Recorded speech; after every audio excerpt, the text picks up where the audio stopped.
Hello and welcome, everyone, to the ATS Pulmonary Rehab Assemblies Journal Club. My name is Katie Menson. I'm a member of the Assemblies Web Committee, and I'm an assistant professor at University of Vermont. Before I introduce today's article and panel, I'd like to kindly ask that all attendees mute their microphones, as this is recorded and will be available on our website later. When we reach the discussion segment, we like a lively discussion, so appreciate any questions or comments you may have, and preferably by hearing from you in person. To do this, please raise your hand, which can be found in the reactions function of the control panel. We'll invite you to unmute yourself and you can ask your question. Alternatively, if you're in a space that maybe doesn't allow that, feel free to use the chat function and I'll read it out loud. You can also tweet your question to our X handle at PR Assembly, and I will read it aloud. The article we're discussing today is entitled Motivations for Completing Pulmonary Rehabilitation, a Qualitative Analysis by Dr. Ruth Barker and colleagues from Health Innovation Wessex in the UK. It was first published online in Chronic Respiratory Disease in June of this year. I'd like to welcome Dr. Carolyn Garcia from University of Massachusetts Chen School of Medicine in the United States, who will be presenting the article for us. Dr. Ruth Barker, one of the lead author, is joining us today as well. And then today's expert panel is Dr. Amanda Rebar from University of South Carolina in the United States, and Alan Hamilton with the COPD Foundation. Linzy will be joining us also from the UK and as our second web committee member here who will be helping facilitate discussion. Dr. Garcia will now present our study.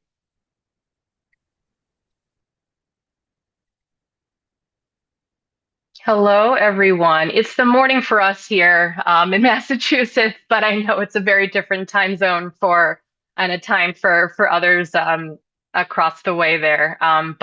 Thank you for inviting me to present this very relevant and interesting study by Ruth Barker's group. I'm a pulmonologist and a critical care physician, and I found this study very, very helpful, and I'm very much looking forward to the discussion that will follow after I present the paper. I do not have any disclosures to share with all of you. Despite strong evidence that pulmonary rehabilitation improves patient-centered outcomes in chronic respiratory disease, the uptake and completion rates for PR continue to be variable. And proposed patient-level barriers for enrollment and ongoing participation in PR include perceived lack of benefit, transportation limitations, and feeling unwell. However, patient-level factors and facilitators contributing to program completion are not well described in the medical literature. So the central question of this study that I'm presenting today is, what are the key modifiable factors that promote completion of PR? For this study, an anonymized mixed method survey was offered to patients at the time of completion of an 8-week in-person PR program in the UK between November 2022 and April 2023. The survey contained the following question. Once enrolled on the PR course, how often did you have thoughts of or consider leaving the program? The response for this question was measured on a Likert scale. The survey also contained the following 3 open answer questions. First, what factors were most motivating for you personally in making the commitment to attend the PR program in the first instance? The second question was, which factors were most motivating for you personally in moving past any thoughts of leaving the program during the 8 weeks of your course? And then the third question elicited any additional comments from the participant. Inductive thematic analysis was then used to analyze the open answer survey responses, with investigator triangulation with a second researcher co-analyzing the data. Of the 187 participants approached for the mixed method survey, 33% returned the anonymized survey. In terms of responses to the first question, asking participants to reflect on how often they had thoughts of leaving the PR program, 77% reported not having these thoughts at all, and only 6% reported having these thoughts occasionally. Table 1 shows the prevalence of themes and subthemes identified in responses to the open answer survey questions. Themes related to the desire to improve health and well-being were the most prevalent when participants reflected on factors that motivated them to enroll in PR, as well as move past thoughts of leaving the program. The positive impact of staff was the second most common theme for motivating participants to continue with PR, and it was the most common theme in the additional comments section of the survey. Other factors identified in the survey were enjoyment of the PR program and attending classes themselves. And some participants also referenced other members of their PR groups as motivating factor for participation in PR. Themes identified in the survey responses highlighted key modifiable factors that could be targeted by implementing several strategies to recruit and retain patients for PR. First, given patients' reported value on improving health and well-being, PR staff can periodically reiterate the benefits of PR throughout the program. Second, the PR staff have an impactful role in creating a supportive and encouraging environment that can motivate patients to continue PR. And third, survey responses highlighted the potential for peer support as a motivating factor for participation in PR. In terms of study limitations cited by the authors, they did note that generalizability to other PR programs may be limited. They also cited the lower than desired response rate, raising the concern for non-response bias. They also noted that limited demographic data was available when conducting the study. So in summary, strategies that include reinforcement of PR benefits, PR staff influence, and peer support may help improve enrollment and completion rates for PR.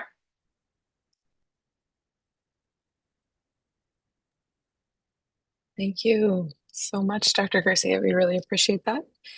We'll talk a little bit more about continuing the discussion at Doc Matter, but that was an excellent summary. Thank you so much. So I want to just open it up for discussion, if anybody has any initial thoughts. Yeah, maybe I'll start. So hi, Ruth, just a question to you.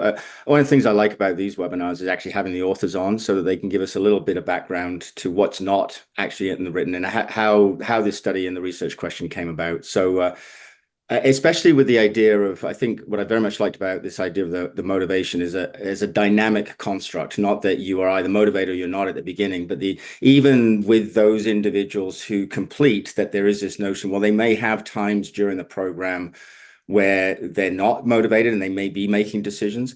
What did that come about from your own experiences in pulmonary rehab of seeing that kind of waxing and waning of patients during a program, even so I can understand that for those who have left the program, but that you saw that in your own practice for even those patients who completed the program? Yeah, so I think the key question for us, as you say, was about driven by really wanting to understand motivators. And I think we all know when we're doing activities, behaviors, we've engaged with something, we might sign up to something, can roll into something, say yes to something, and actually, our motivation for that does go up and down, as you say, and wanes.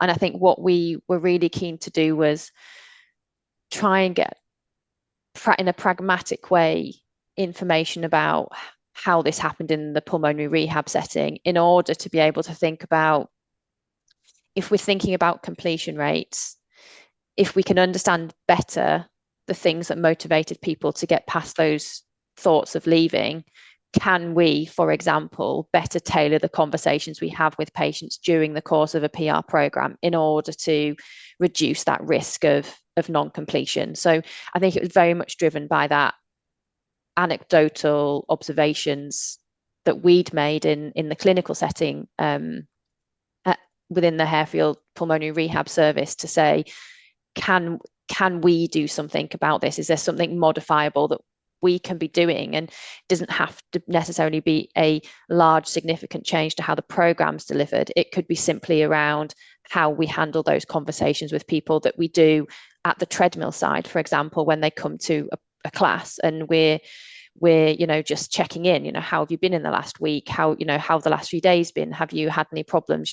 Is your breath, you look a bit more breathless than normal. While we're having those conversations, Is there additional things we can talk to them about?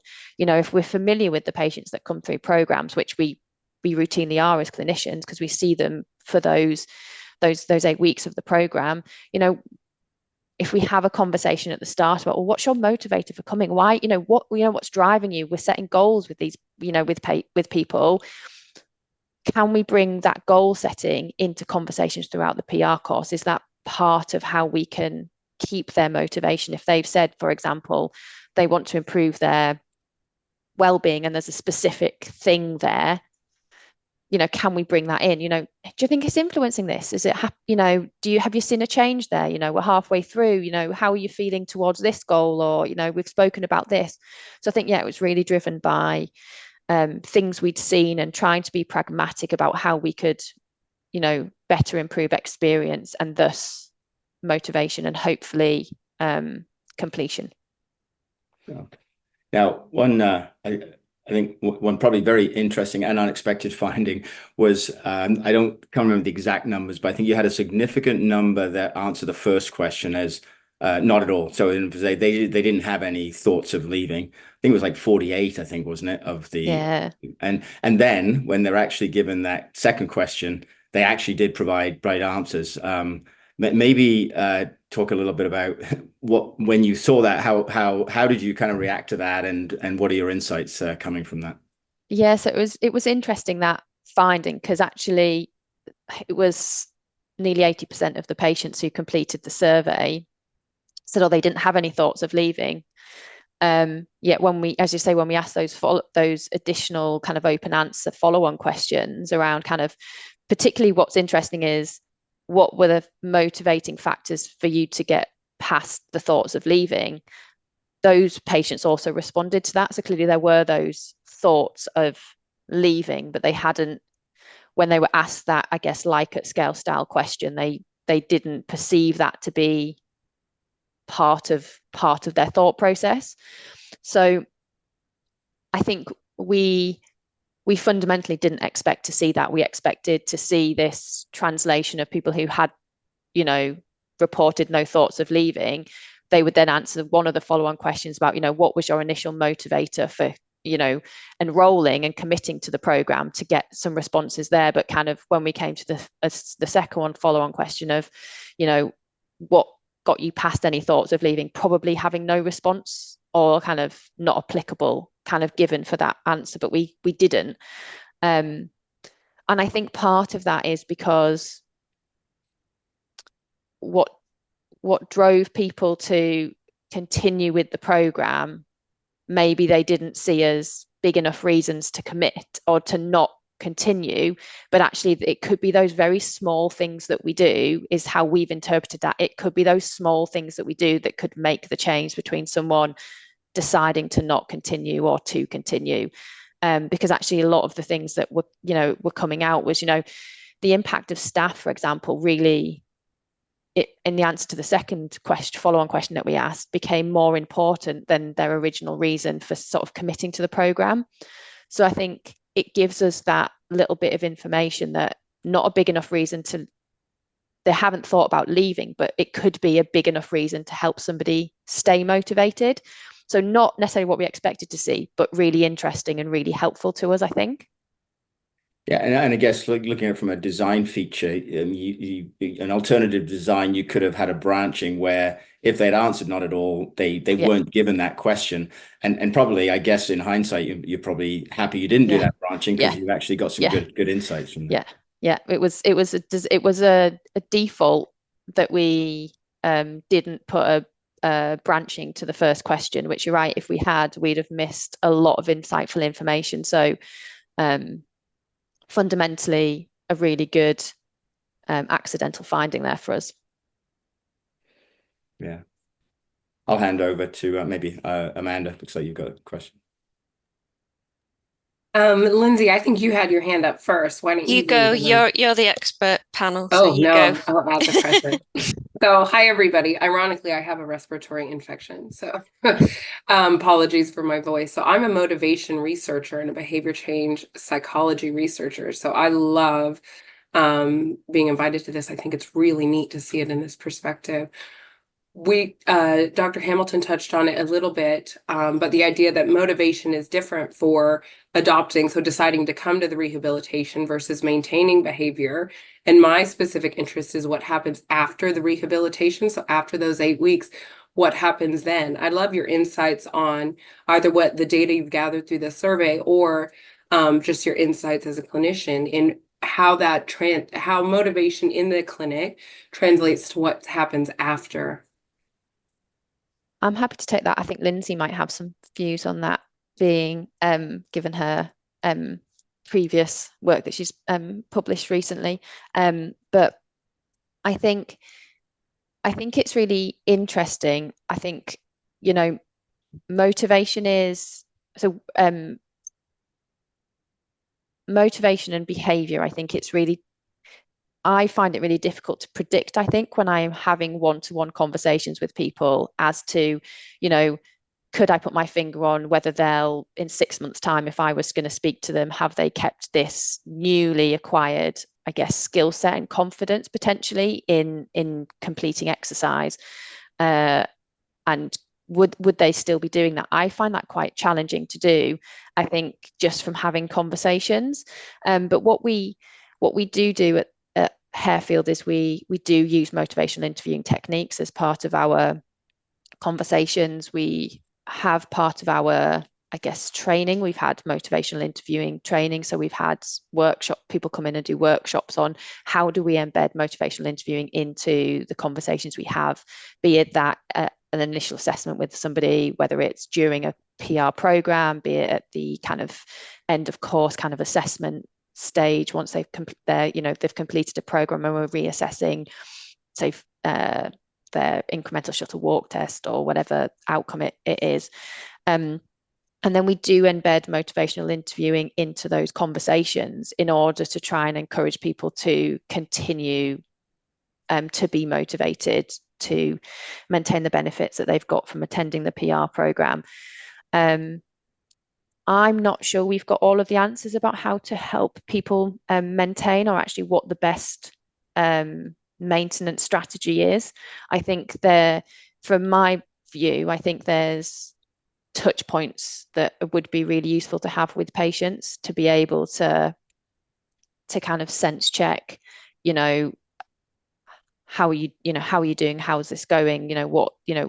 Where are you in terms of your own motivation and maintaining what you've been doing? But I think also, like, there could be, I know people have looked at, for example, small pieces of equipment like pedometers or different ways to keep people motivated and interested. So I don't think we've got a perfect strategy, one that works for everyone. And I think it has to be fairly individualized probably.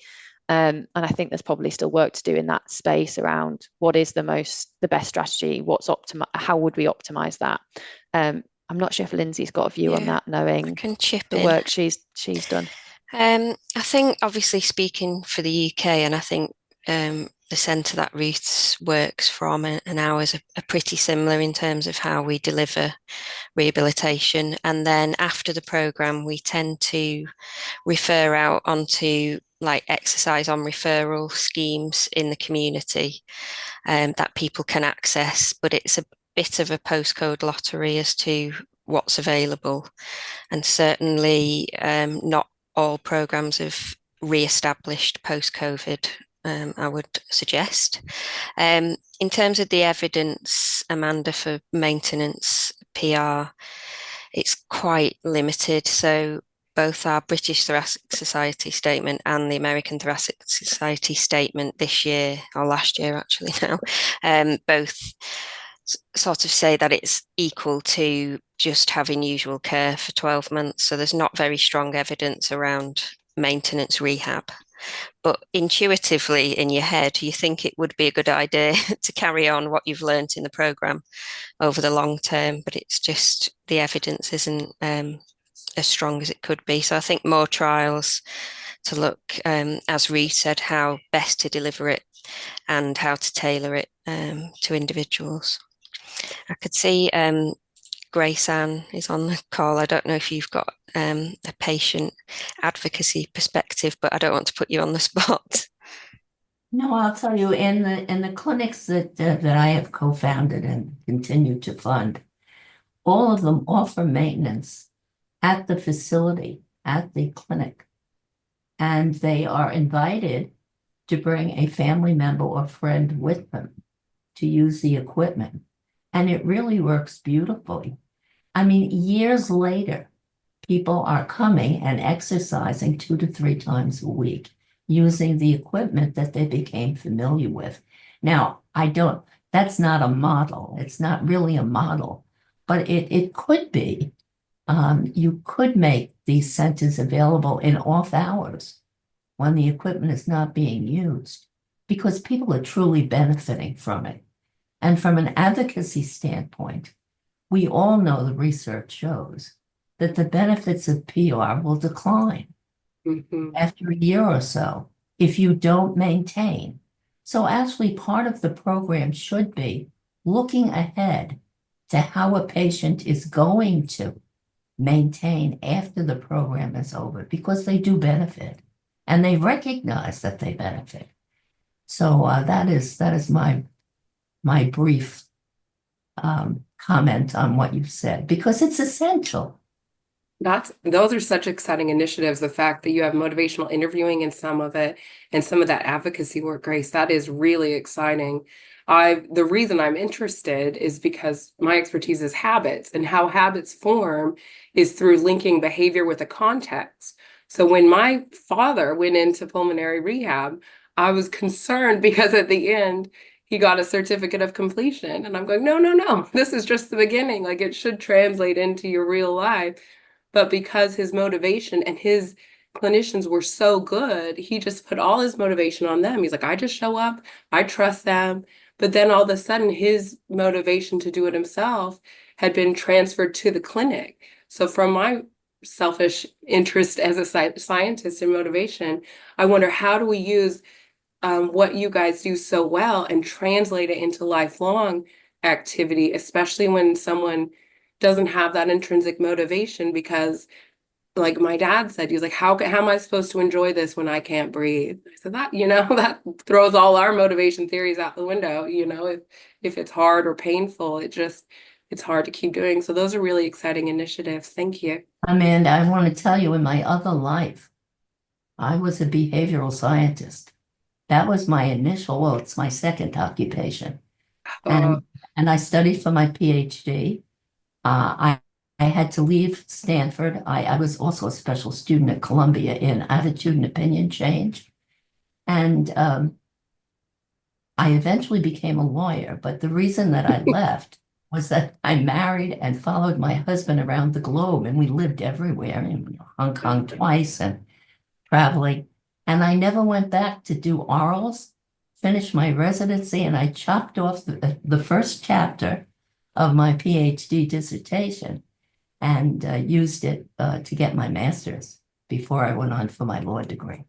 So, well, if you want to come back and do a PhD, I'd take you on in a heartbeat. No, I don't. No, my mentor at Stanford, said, just come on, Grace Ann, come and stay a few months, and then you can be in absentia. But by then I had 4 kids. But that was really, I was so deeply into this. I loved attitude and opinion change, and clearly that's what you're doing with your motivational interviewing.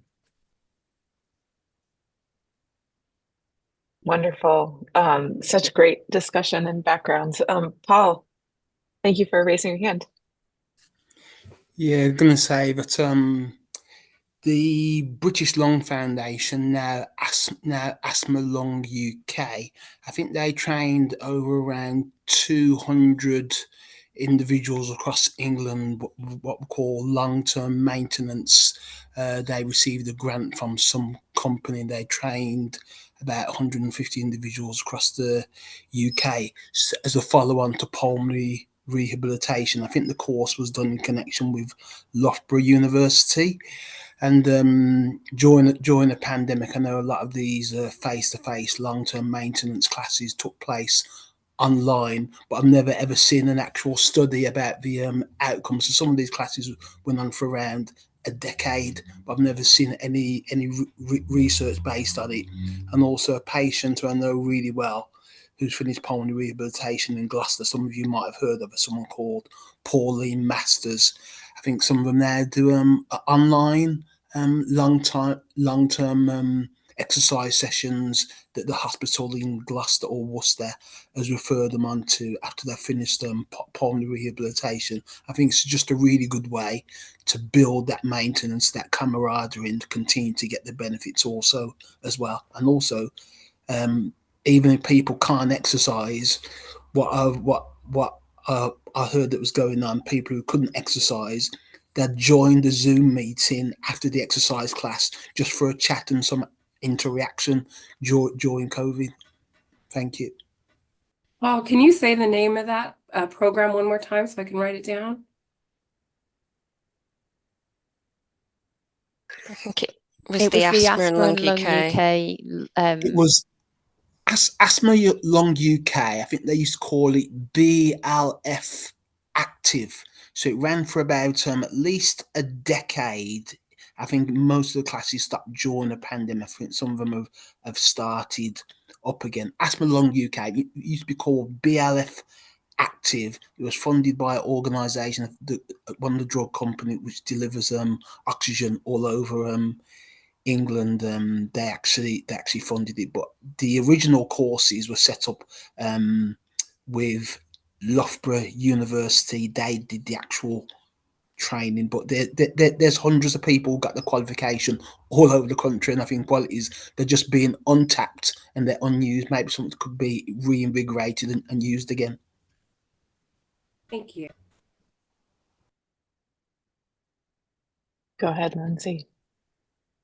Katie, I'm coming sort of back to the methodology of the paper now, if that's okay, Ruth.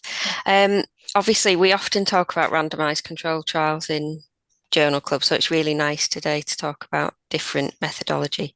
But I just wonder why you chose a survey design rather than, say, qualitative research. Was there a rationale for that? Yeah, so I think we were trying to be pragmatic. So when we were thinking about collecting this type of information, we were trying to work out how could we do this as part of an assessment when people are coming in for their kind of routine assessments, rather than trying to either add on additional visits, so coming back for an interview, for example, or then trying to put into other people's diaries a future meeting to have a virtual interview, for example. So I think it was a pragmatic choice around, we didn't want to burden people with an interview when this was kind of the starting point to start to understand what people's views were.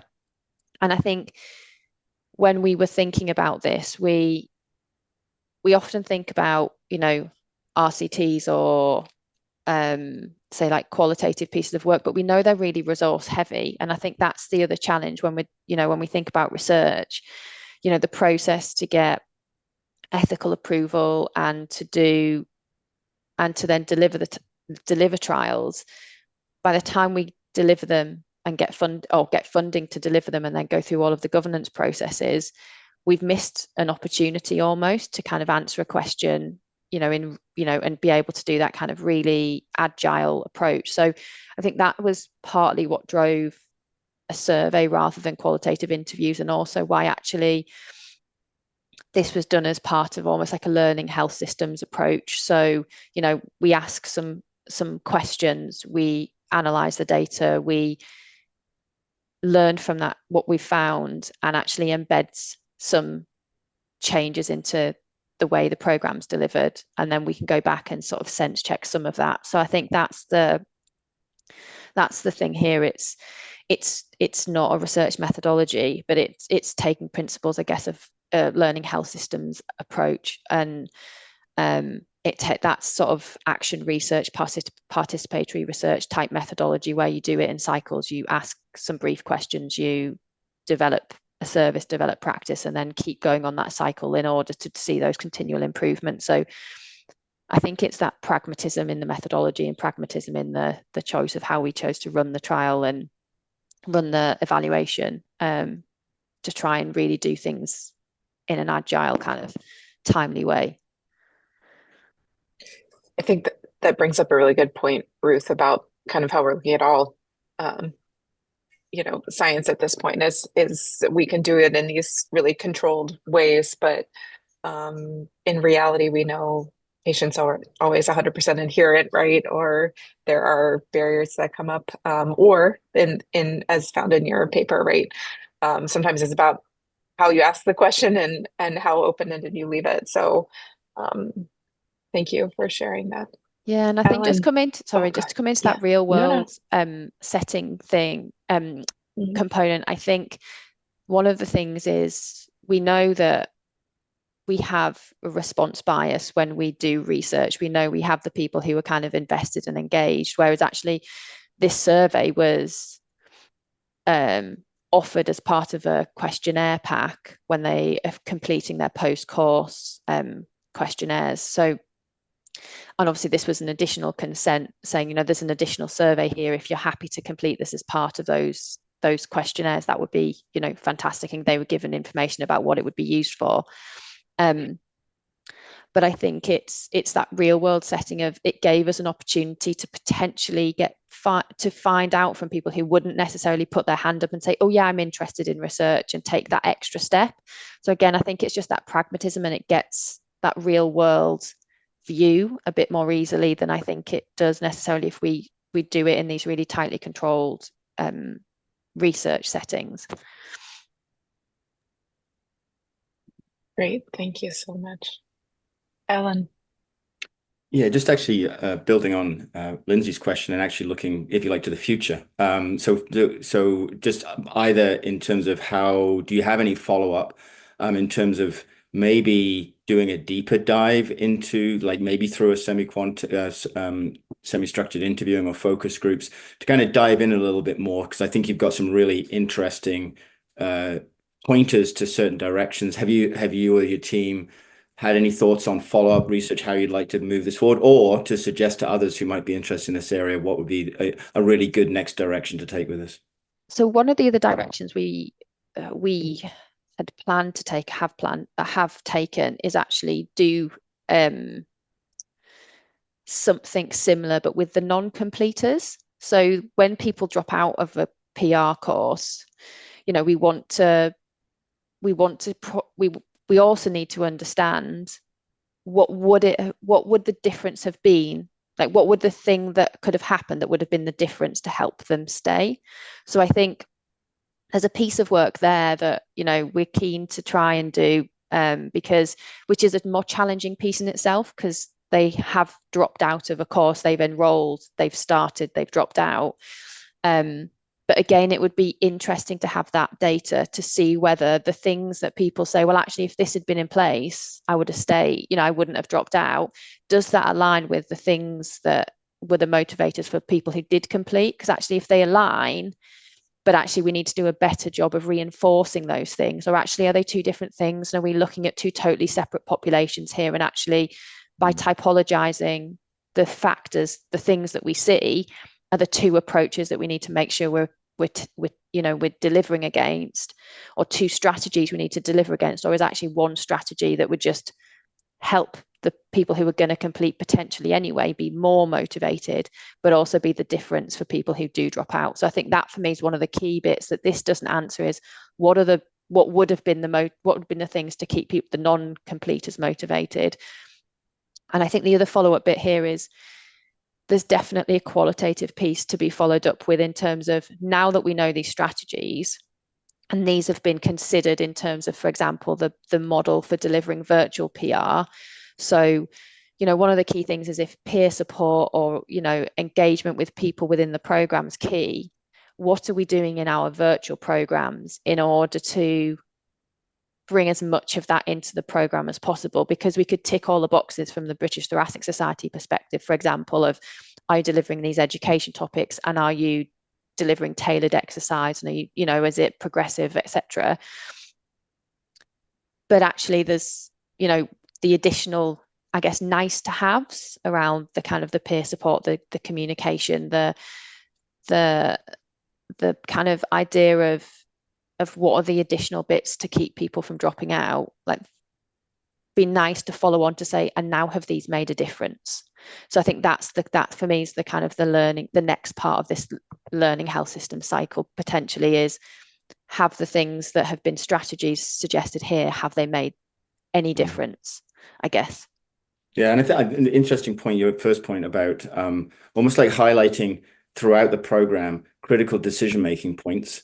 And that decision-making applies to both those who are completing as well as those who are dropping out. And it's what is that factor that almost shifted them over the threshold, right? So you had those who completed, they had, I would call it motivational ambivalence. They were wondering whether to stay motivated to continue, or maybe other things in their life became more predominant factors. And so for some individuals, they were able to look at that ambivalence but keep maintaining, but others weren't. And as you said, is that something to do with the environment, or is it something to do with the personal characteristics? So I think that would be very interesting. Yeah. Great points. It does kind of make you, I had the same reaction of like, why aren't we looking at the people who are non-completers? And it's like the glass half full or half empty mentality on pulmonary rehab completion. So all really great points. Thank you. Amanda. Yeah, feeding on from that, one of my favorite things about the study was the fact that you looked at motivation for almost dropping out or not going as well, because we forget a lot when we study motivation that it's not being motivated to do something isn't the only force that's influencing our behavior. It's also all the other possibilities of what you could do in that moment, that decision.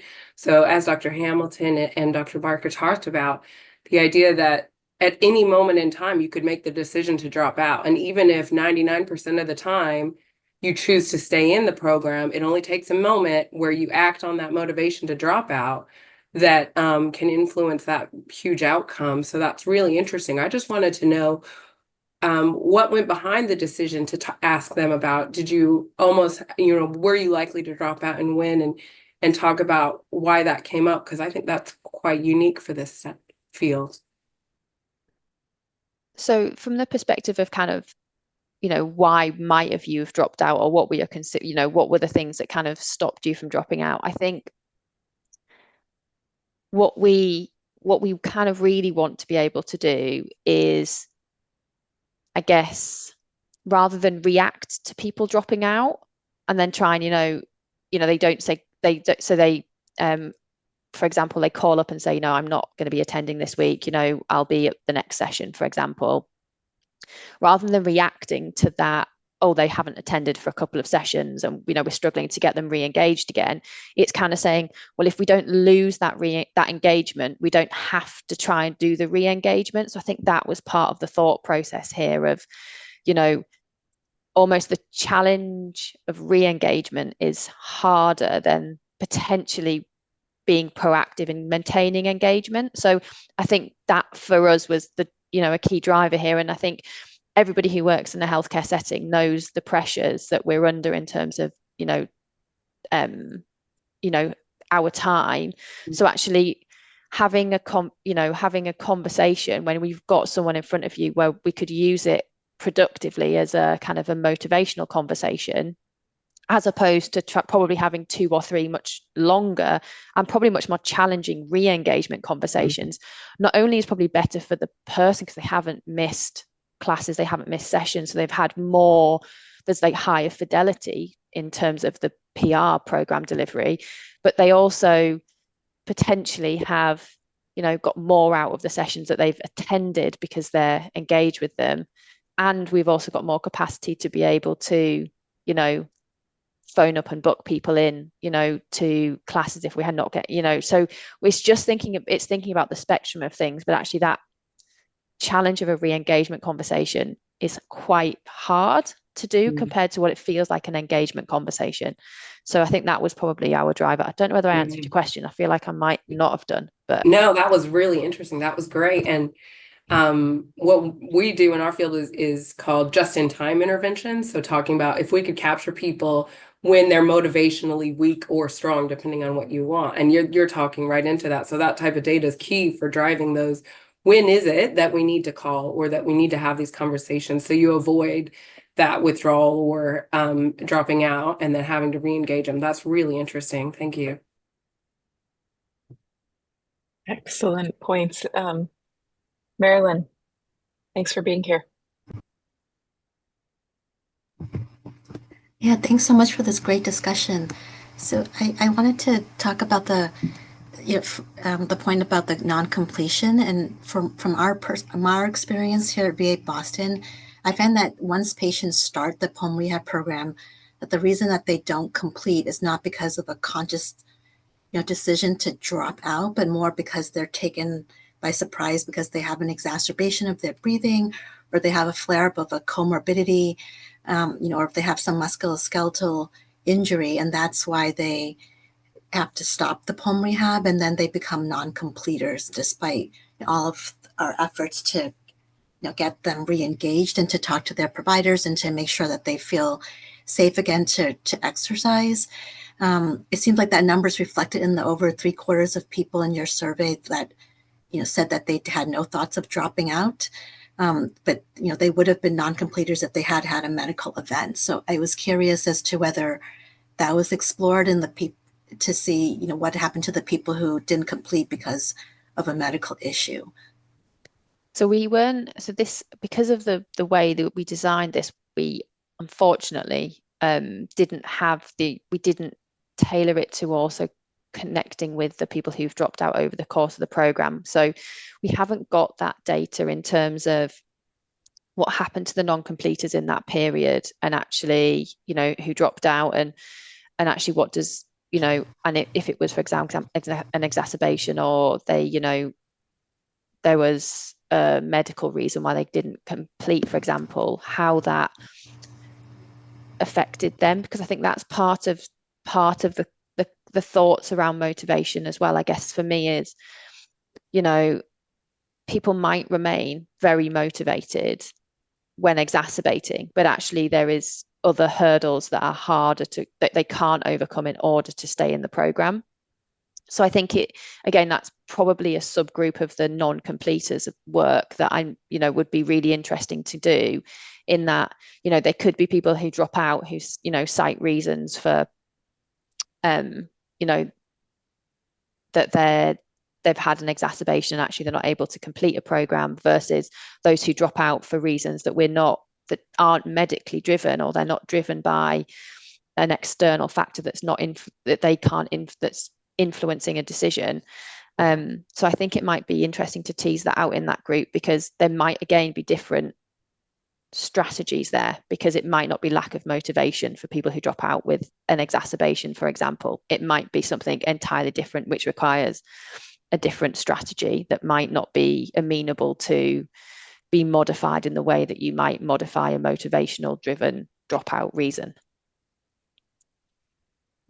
Second point, so there is a CHEST article that just came out. It's in press from Ann Holland and Narelle Cox's group, showing that patients who participate in tele-rehab actually have higher completion rates than those who participate in person. As a secondary retrospective analysis, but I thought that would be interesting to look, like, as you're saying, is it for a patient, is it more motivating, and that they'll tend to complete because they're able to do it from the comfort of their home and not have to travel and face those barriers, versus the benefit of having the social support that you mentioned, which is so important. Yeah, I think sometimes context is really important. So if, for example, Anne and Narelle's papers obviously potentially have a further distance to travel to a class than maybe potentially in the UK, which I think proximity to a class is probably less of a barrier, still a barrier for some people who don't have transportation that's easily accessible. But I think it is useful to think about, virtual PR programs and actually how we deliver them. I think if you've got a really good virtual PR model, actually it can be a really motivational setting for people to do exercise. And actually, for example, when we do rehab classes at Harefield, which is it's very similar to a lot of other UK models, we do supervised sessions. Then we ask people to obviously do additional unsupervised sessions based on a program that they've been prescribed based off the exercise testing at the start of the PR course. So actually, if they're doing their virtual PR at home as well, do they have more motivation to do the home-based unsupervised sessions between the supervised sessions, because it's in their setting that they're used to exercising in, and that becomes routine or a habit.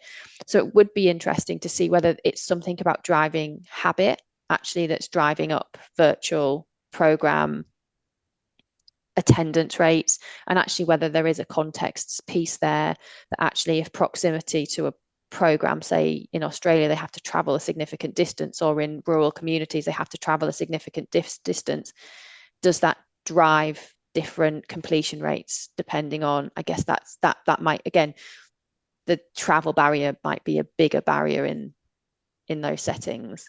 I think the other thing here that I don't think we've said yet is completion is such a multifactorial problem. There will be so many things that might influence somebody's decision, or it might not even be a decision. As you say, Marilyn, it might be a medical event that results in them in dropping out. So I think it's the recognition that this is multifactorial. There's lots of things we will need to consider when we're thinking about how we're going to motivate patients to stay, committed to a rehab program, but also how do we manage the things that are outside of people's control and exacerbation, other factors like rurality versus close proximity to a centre, all of that stuff. I think it's that multifactorial nature of this that makes it complex, but also there's then so many different patient groups we would have to have all of these strategies for. We need strategies for. So yeah, I think it's recognition of that multifactorial nature, isn't it, as well? Great, thank you. Linzy, go ahead. Yeah, my question's sort of similar to Marilyn's first point. I was just wondering, the people that you surveyed, had some of them completed rehab before? And is there something about, if you've completed once, you might be more likely to complete again because you've overcome some of the barriers previously and you've got sort of learned experience as to how to, perhaps have an exacerbation, but then still carry on and complete the program? And sort of related to that, did you have a definition for completion? Was it based on number of sessions or attending a discharge appointment?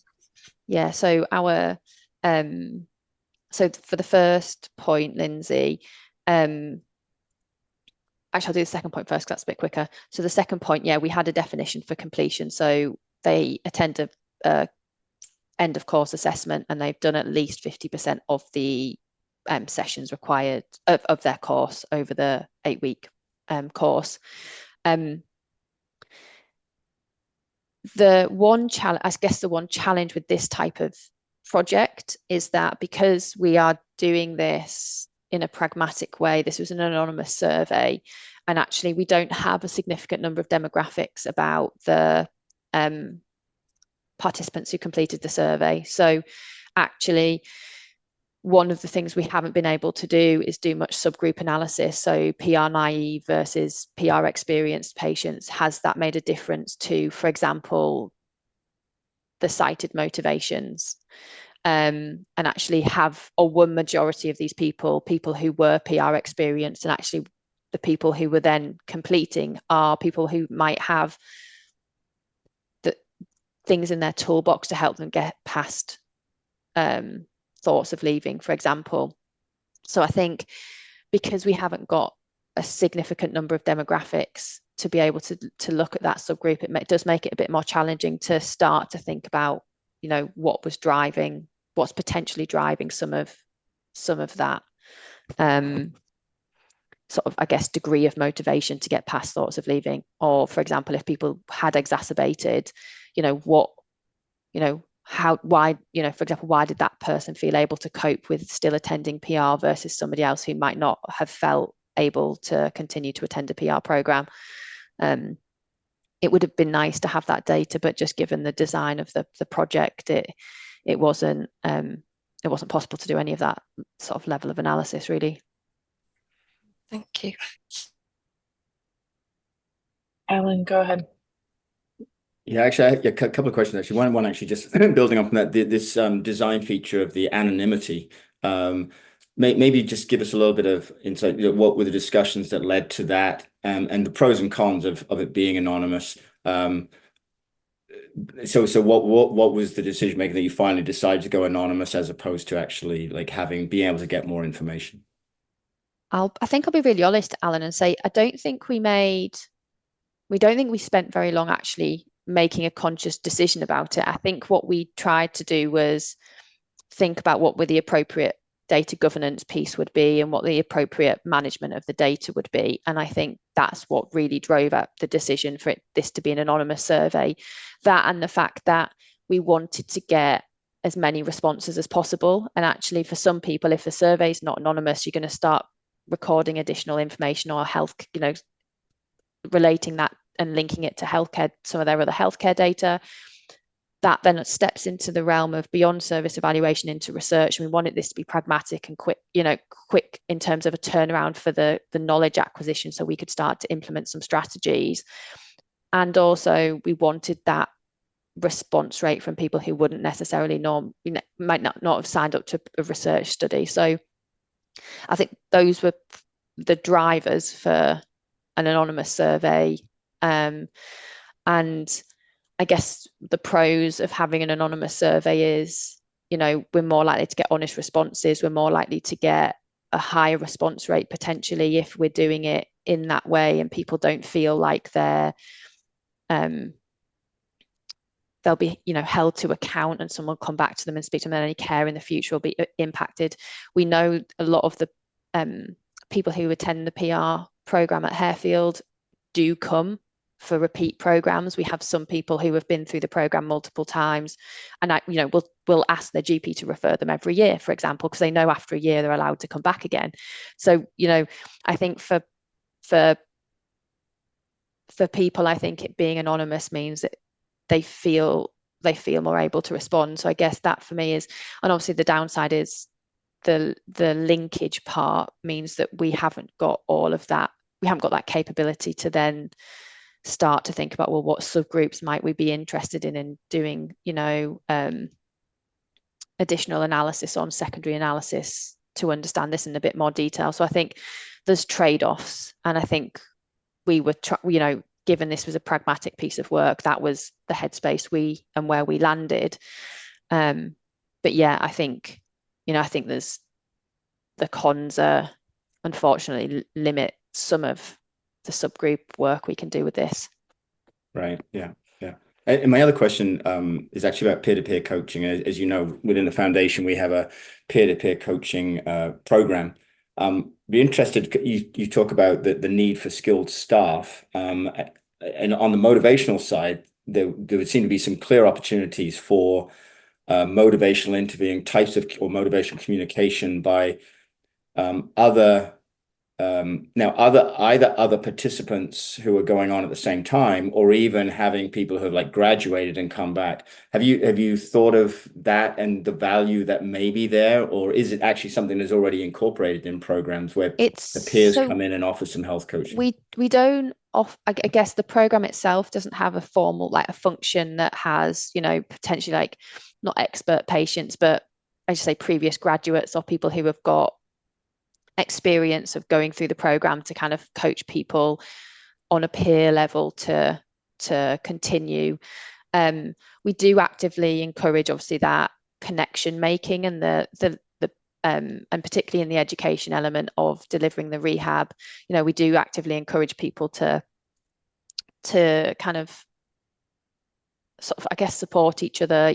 We know people during the program, some people really look forward to coming to see somebody X person in the, who's in their class, and they get that look of disappointment. Oh, they're not coming this week, they're on holiday. Oh, I'm really sad about that. So you can see these relationships start to build up. So we actively encourage that. We haven't formalized that as people who have then got expertise in, say, motivational interviewing as a patient user, or somebody coming back in. I think as a strategy, it's potentially an interesting one, because I think sometimes getting almost an expert patient in, when I've looked at some of this literature before in different settings, people then don't view them as a peer anymore. They view them as somebody else in a position of authority. So it's sometimes, how do you embed that in a way that's not viewed as tokenistic to the person who's attending the program? And so I think there's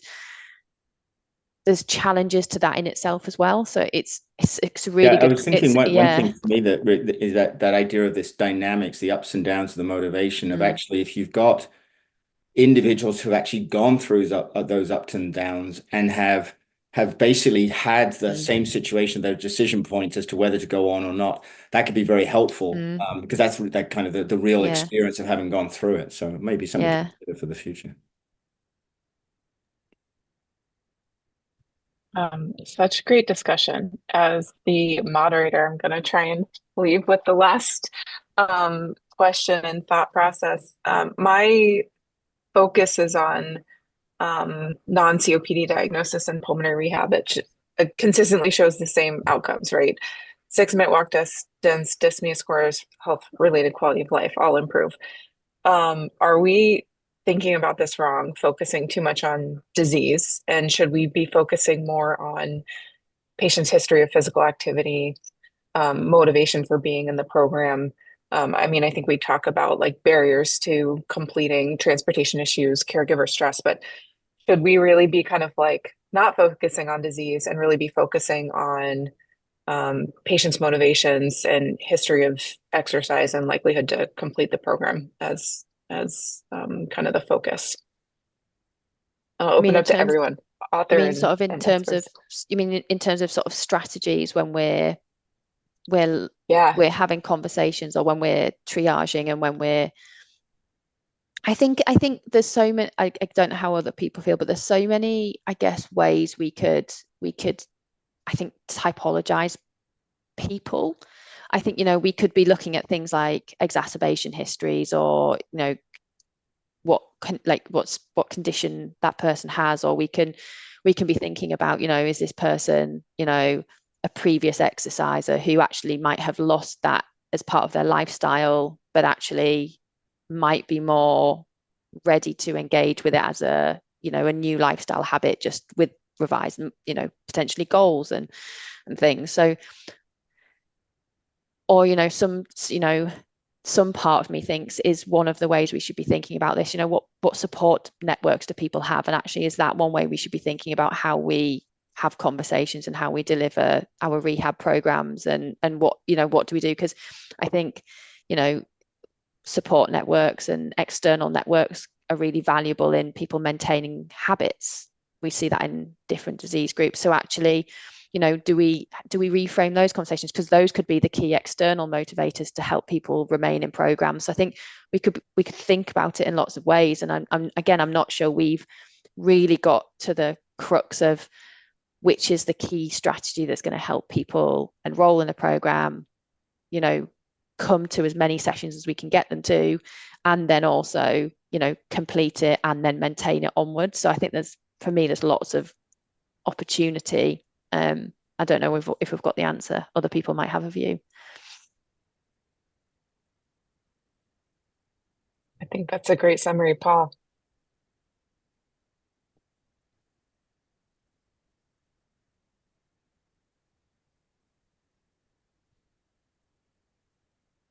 Paul, feel free to speak if there was something you're going to say. Yeah, sorry. That's okay. I was going to say that what I've been saying to a lot of people when I come across them that have never done pulmonary rehabilitation, I've been asking them the question, what type of things would you like to do with less shortness of breath? And that's the opening question I've been mainly using it in about the last 6 months or so, then explaining to them, saying things such as when people often complete pulmonary rehabilitation, they can get out of bed with less shortness of breath. They can get dressed with less shortness of breath. They can maybe get off the toilet with less shortness of breath. So focusing on the things to do with the shortness of breath, because often that's the main thing that's the forefront of their mind. So just been trying to keep it as simple as possible to explain to people the benefits they might get if they complete pulmonary rehabilitation. Yeah, great. Thank you so much. All right. Well, our time is up. It sounds like we have a lot more we could discuss. I just want to thank Dr. Ruth Barker for being here, Dr. Carolyn Garcia for presenting this paper, Dr. Alan Hamilton and Dr. Amanda Rebar for being our expert panel. And thank you to Dr. Linzy Houchen for co-moderating. I'd also really like to thank the audience for listening and interacting, and for Samantha Carpin at ATS for all of her help with organizing this. Apologies if you didn't get to ask your question, but please head over to ATS Doc Matter to continue the discussion, and we'll announce our next journal club at the beginning of next year. Thank you all, and have a good rest of your day. Okay, Thanks happy all. holidays, Bye. everyone. Happy holiday. Bye-bye. Bye-bye.